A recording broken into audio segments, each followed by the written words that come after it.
एक स्कूल की छठी कक्षा में एक दिन टीचर पर्यायवाची पढ़ा रही थी।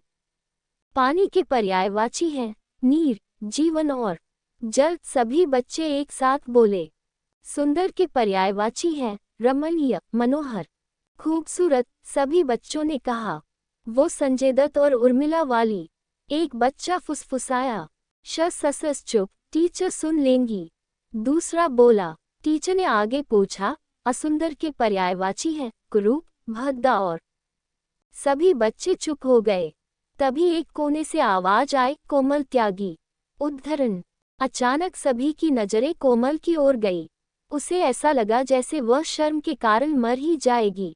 टीचर ने बच्चों को खूब डांटा, पर कोमल के लिए यह कोई नई बात नहीं थी। वह पढ़ने में काफी तेज थी। सबसे पहले अपना काम पूरा कर लेती थी। यहाँ तक कि उसके क्लास के बच्चे कभी कभी उसकी नोटबुक लेकर काम पूरा करते थे।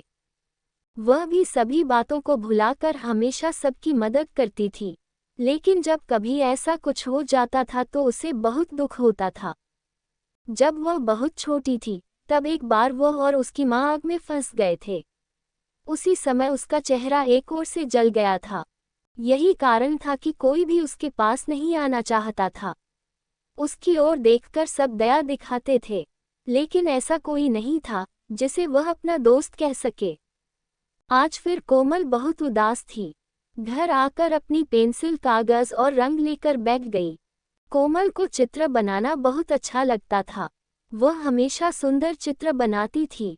उसके चित्रों में चहचहाते हुए पक्षी होते थे, सूरज की रोशनी होती थी, छोटे छोटे प्यारे घर होते थे। कोमल को चित्रकला के लिए भी पुरस्कार मिल चुके थे, लेकिन आज वह एक बहुत ही बदसूरत और भद्दा प्राणी बनाना चाहती थी। ऐसा एक जीव जो कि उससे ज्यादा कुरूप हो। और फिर उसने एक चित्र बनाया। एक ऐसा जीव का चित्र जिसका शरीर मगरमच्छ का था, सर उल्लू का था और पैर गिद्ध के थे, नुकीले नाखून थे और बड़े बड़े डरावने पंख थे। उसने इसे नाम दिया कुरूप। उद्धरण। वह चित्र को अपने बिस्तर के सामने वाली दीवार पर लगाकर सो गई। थोड़ी देर बाद वह चौंक कर उठी। उसने देखा सामने के चित्र से कुरूप गायब था। तभी उसने एक धीमी सी मीठी आवाज सुनी, कोमल, मैं यहाँ हूँ। उसने देखा सामने की खिड़की से कुरूप झांक रहा था।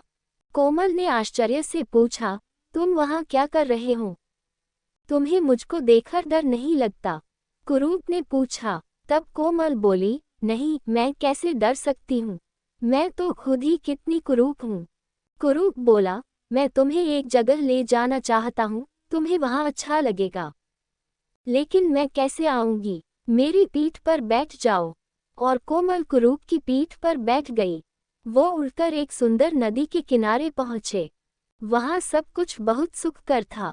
ठंडी हवा चल रही थी, हरियाली थी, पक्षी चहचहा रहे थे, सब कुछ उसके सुंदर चित्रों जैसा ही था। तभी उसे याद आया कि कुछ दिन पहले उसने ठीक ऐसा ही एक चित्र बनाया था। अपने चित्र की दुनिया में पहुंचकर वह बहुत खुश थी।